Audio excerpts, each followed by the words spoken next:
Okay. So it ended in only partial success. The book of Joshua narrates that large parts of Canaan remain to be taken, and chapter 1 in the book of Judges lists Canaanite cities which remained as enclaves in the tribal territories, that is, inside the land which was conquered. This is the stage setting to what happened next, a long period between the conquest and the establishment of the monarchy, in which Israel was ruled by charismatic leaders called judges, who delivered the people from their enemies. According to the inner logic of the biblical narrative, put against the history of the ancient Near East, the period of the judges covered about 2 centuries, from the late 13th to about 1000 BC. Yet the book of Judges does not depict realities of the Iron One.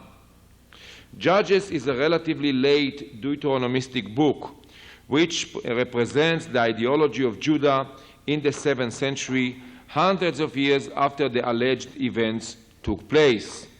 This can be seen in several domains.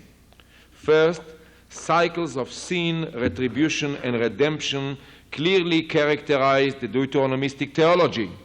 Second, almost all the stories take place in the territories of the northern tribes. Judges 1, which also belongs, in my opinion, to the 7th century compilation, clearly says that the northern tribes failed to cleanse the adulterous Canaanites from their midst, that the tribe of Judah was the only one to successfully do so. This explains what will come next. Contra to Judah, the northern tribes fell prey time and again to the lure of Canaanite deities. And third, Judges is a prelude to the rise of the Davidic dynasty in Jerusalem. It portrays the situation before the monarchy, including the relationship between the people of Israel and the God of Israel, in dark colors. And at the end predicts the rise of the monarchy in the following words: "In those days there was no king in Israel. Every man did what was right in his own eyes." Unquote. Therefore, though it is possible that the myths and tales in Judges preserve some vague early memories of local events, they have no value for the study of the rise of early Israel. We need to turn then to extra-biblical sources and archaeology. Both provide us with real-time testimony to the early days of ancient Israel. A stele erected by Pharaoh Merneptah describes his campaign to Canaan in 1207 BC. The Egyptian monarch mentions the conquest of 3 cities and the subjugation, in fact annihilation, of a group of people named Israel. It does not tell us about the size of the group and its exact location. It only testifies that it was present in Canaan in the late 13th century. Archaeology has revealed an unprecedented wave of settlement in the highlands of Canaan that commenced about the same time. In the course of the Iron Age I, the 12th to 10th centuries BC, about 250 settlements were established in the area between the Beersheba and Jezreel valleys. Since most of these sites continue to be settled uninterrupted in the Iron Age II, that is to say, in the time of the monarchy, when they formed the heartland of the states of Israel and Judah, since there is this continuity, their inhabitants can safely refer to as Israelites or Proto-Israelites, William Dever's term. This is the material background for the rise of early Israel. 2 main questions have dominated the study of the emergence of early Israel. 1, what was the origin of the settlers in the highlands, the Proto-Israelites? Since a similar process took place at that time in the highlands of Transjordan, one should ask the same question about the Proto-Ammonites, Proto-Moabites, and Proto-Edomites. 2, what were the forces that stimulated the foundation of hundreds of small, isolated communities in the highlands?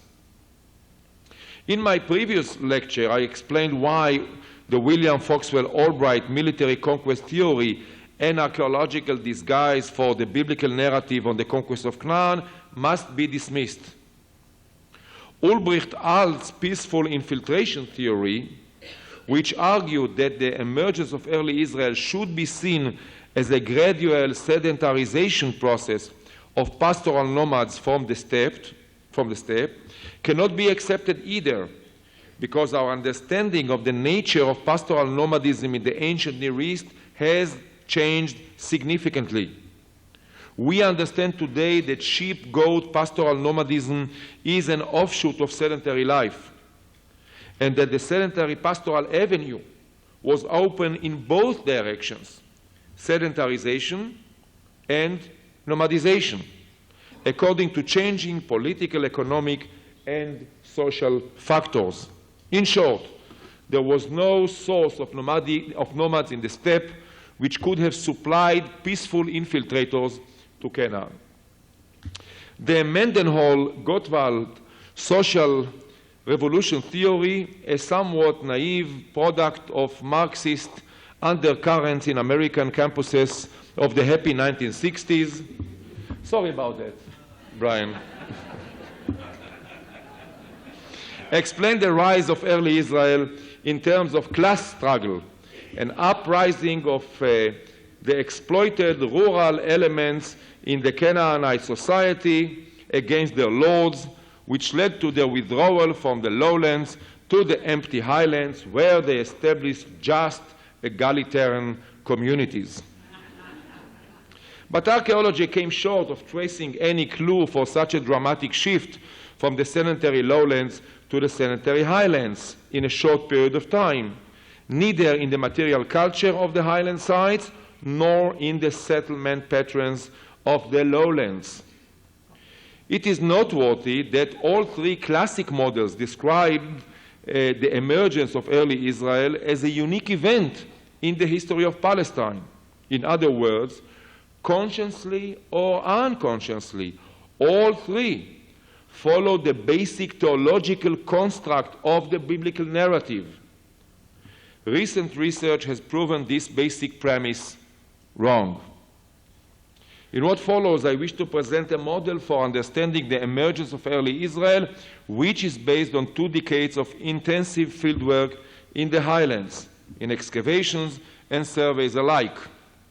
For the first time, meticulous excavations were carried out not only in the large mounds of the lowlands, but also in rural highland sites. They shed light on the material culture and economic strategies of those early people. But the great leap forward in the study of the emergence of early Israel was the turn in the 1980s to comprehensive surveys in the highlands, which enable an almost full reconstruction of the settlement patterns in antiquity. Most of the central hill country of Cisjordan was fully combed in the course of regional surveys, and intensive surveys have also been undertaken in the Transjordanian plateau. These surveys provide us with invaluable information on the number of sites, their size, the number of their inhabitants, and their location, including the economic factors which dictated their distribution. I wish to start with the main conclusions. Being aware of the bottom line will make it easier for you to follow the complex archaeological, textual, anthropological, and ethnographic details assembled for this presentation. As far as I can judge, the rise of early Israel was not a unique event in the history of Palestine. Rather, it was a phase in long-term cyclic socio-economic and demographic processes that started in the 4th millennium BC, before 3000 BC. The wave of settlement that took place in the highlands in the late 2nd millennium was a chapter in alternating shifts along the typical Near Eastern socio-economic continuum between sedentary and pastoral modes of subsistence. Limitations to sedentary activity in the highlands stemmed from harsh topography, rock formations which were difficult to exploit, and in the past, dense cover of natural vegetation. These obstacles led scholars to suggest that large-scale settlement activity in the highlands was made possible only with the introduction of one or more technological innovations, the use of iron and plastered cisterns, and the terracing of hilly slopes. These notions should be dismissed. Recent fieldwork has shown that the central hill country of Canaan was densely settled already in the 3rd and 2nd millennia, and that the knowledge of hewing water cisterns and erecting terraces was mastered already in the Middle Bronze, probably even earlier. The hewing and plastering of water cisterns and the construction of terraces were the outcome of the penetration into the certain niches of the hill country, rather than the factor which opened the way for the expansion into these areas.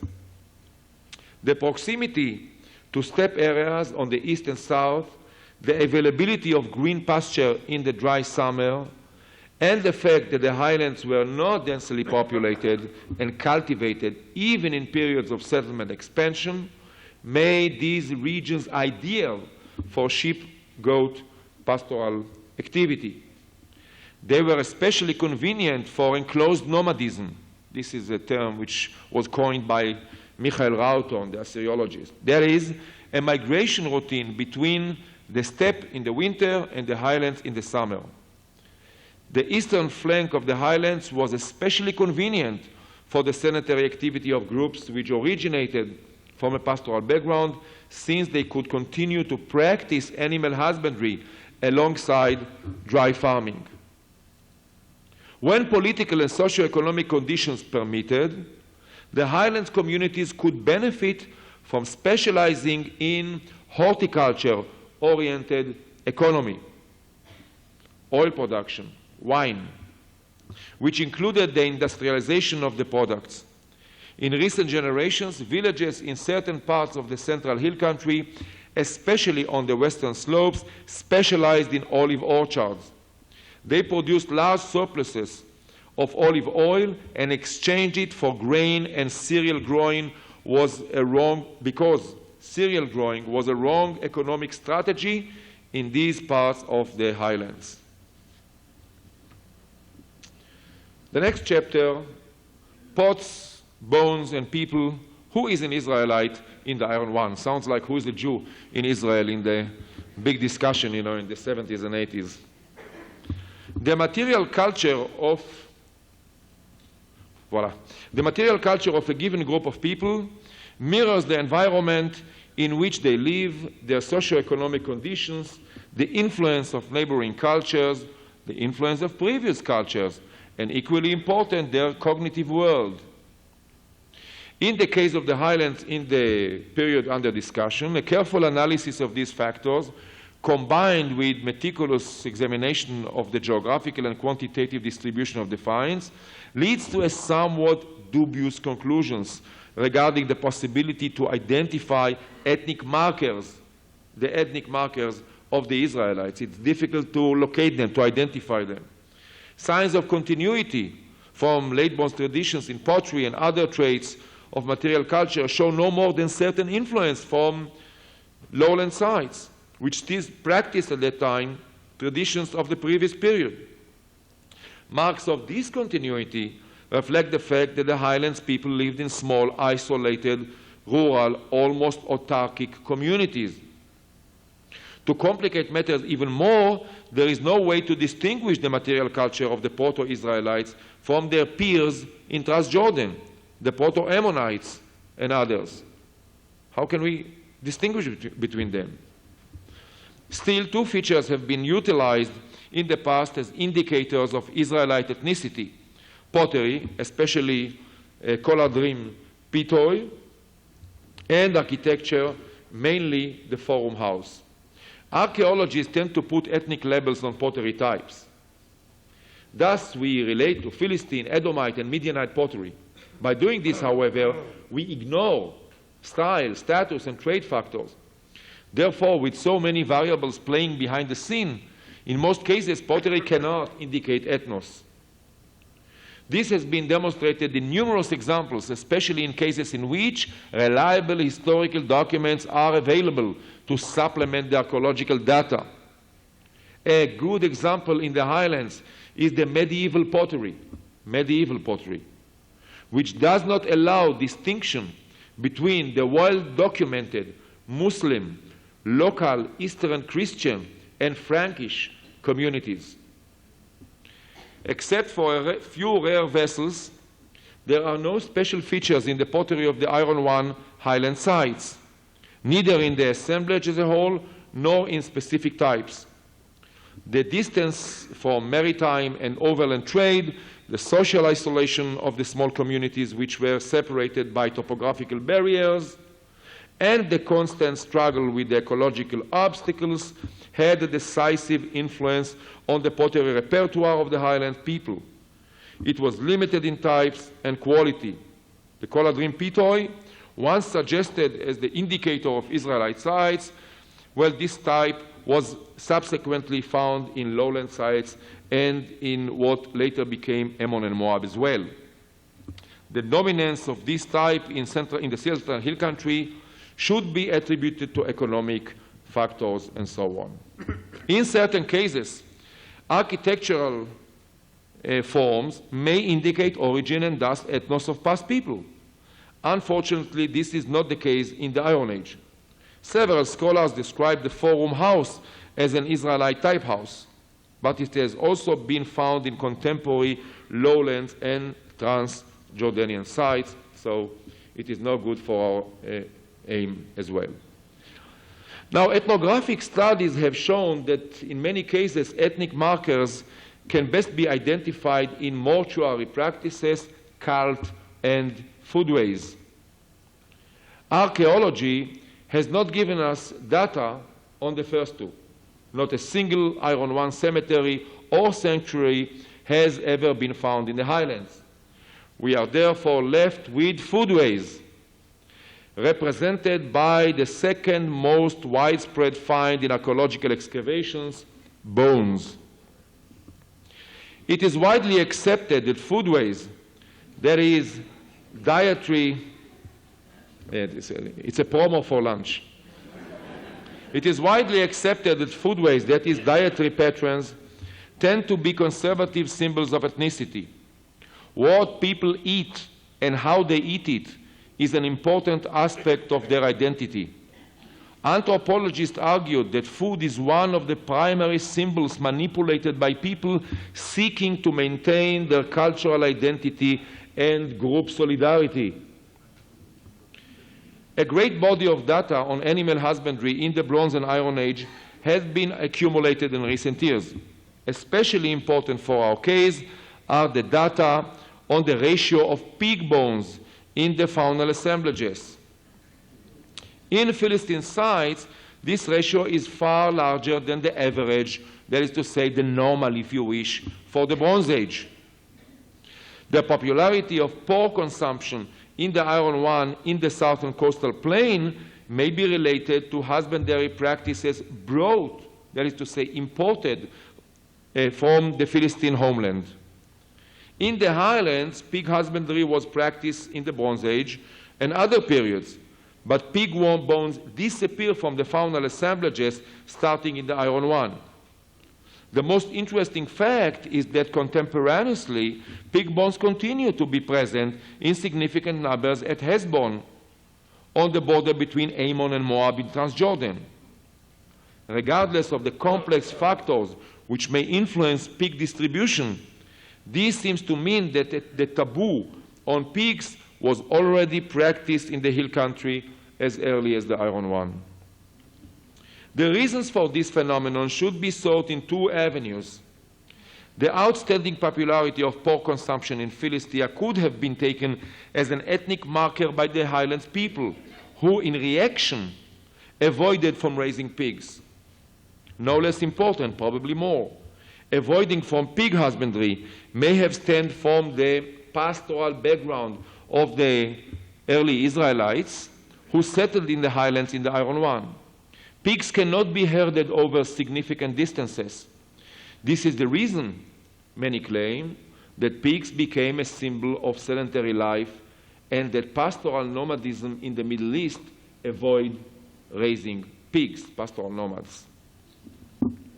The next chapter, cyclic processes in the Highlands and the origin of early Israel. So now we come to the origin. It has become conventional wisdom to view complex historical processes from a long-term perspective, la longue durée of the French Annals School. Indeed, the investigation of the processes that took place in the Iron One requires insights into a much longer history, from the first wave of settlement in the Highlands in the beginning of the early Bronze Age to the outcome of the Israelite transformation, if you wish, the rise of the territorial states in the early first millennium. The large-scale surveys, which were undertaken in the 80s, indicate that in the time frame specified above, the Highlands were characterized by 3 waves of settlement with 2 intervals of decline between them. The same holds true for Transjordan. Settlement activity intensified from one peak period to the next. All 3 led to the rise of complex territorial formations. But while the first 2 degenerated, the third high tide resulted in the development of full-scale statehood, the kingdoms of Israel and Judah.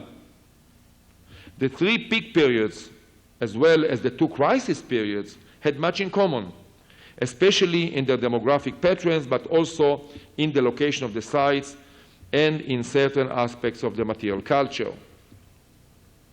The first wave peaked in the early Bronze One, in the late 4th millennium. There was a decrease in the early Bronze Two. There was I don't want to go into so many. You don't want to hear about the early Bronze Two. This period was followed by a dramatic crisis in the intermediate Bronze Age, when almost all the previous sites were abandoned. There were only a few settlement sites at that period, most of them of limited size, etc. The second wave of settlement took place in the Middle Bronze. Thank you, Sherwin. In the beginning of the second millennium, let's say 18th century, 17th century BC, about 250 sites have been recorded in the Central Hill Country. And the next collapse, the next crisis, is that of the late Bronze Age, when all the previous settlements disappeared. So you have these oscillations, ups and downs, ups and downs. The third wave of settlement, which featured the rise of the Proto-Israelites, took place in the 12th to 10th centuries BC. The comprehensive surveys have recorded again about 250 sites in the Central Hill Country. This settlement system expanded dramatically in the next period, when the number of sites doubled and the total built-up area almost tripled, the time of the kingdoms of Israel and Judah. Similar to the previous high tides, the Iron II, that is to say the period of the kingdoms, is characterized by the rise of large urban centers and complex hierarchic settlement systems. Past interpretation of such settlement oscillations as the result of migration of new groups from the distant part of the Levant or alternating demographic expansion and withdrawal from the nearby lowlands are not sufficient to explain the phenomenon for many reasons. I'm cutting short here. It is therefore more reasonable to explain these settlement fluctuations in terms of socioeconomic changes, that is, shifts toward a more sedentary or a more pastoral society in accordance with political, economic, and social transformations. Now pay attention. Similar recent generations, similar shifts in recent generations along the sedentary pastoral continuum, which are more typical of the marginal areas of the Middle East, highlands and steppelands alike, were recorded in both the Central Hill Country and in the picture in Transjordan. The shifts along this continuum are well represented in the faunal assemblages from 2 sites in the Central Hill Country. The data correspond to changes between plow agriculture, subsistence, more cattle, in the periods of settlement expansion, and pastoral-oriented society, more sheep goats in the crisis years. There are additional indications for the pastoral background of the bulk of the proto-Israelite groups in the Highlands. That's the bad news, we were Bedouin. First, the Late Bronze Age features several cult sites and cemeteries not related to permanent sedentary communities. Second, Late Bronze texts, mainly the Amarna letters of the 14th century, seem to point to a significant pastoral component labeled Shosu. Mazar spoke about it. Plunderers. Third, many of the early Proto-Israelites, the sites, are concentrated in areas of the Highlands which best fit animal husbandry and dry farming economy. Fourth, the avoidance from pig husbandry may point to pastoral origins of the people. Fifth, and this is again important, certain features in the architecture of Proto-Israelite sites in the Highlands may point at the same direction. I refer to similarities between open court sites that we see here and tent encampments of pastoral people in the Levant in recent generations. Both are characterized by a large courtyard to protect the herds, surrounded by a belt of broad units, stone built in the distant past, tents in recent past. The reason behind these shifts along the sedentary pastoral continuum will not be treated here in detail, thanks God.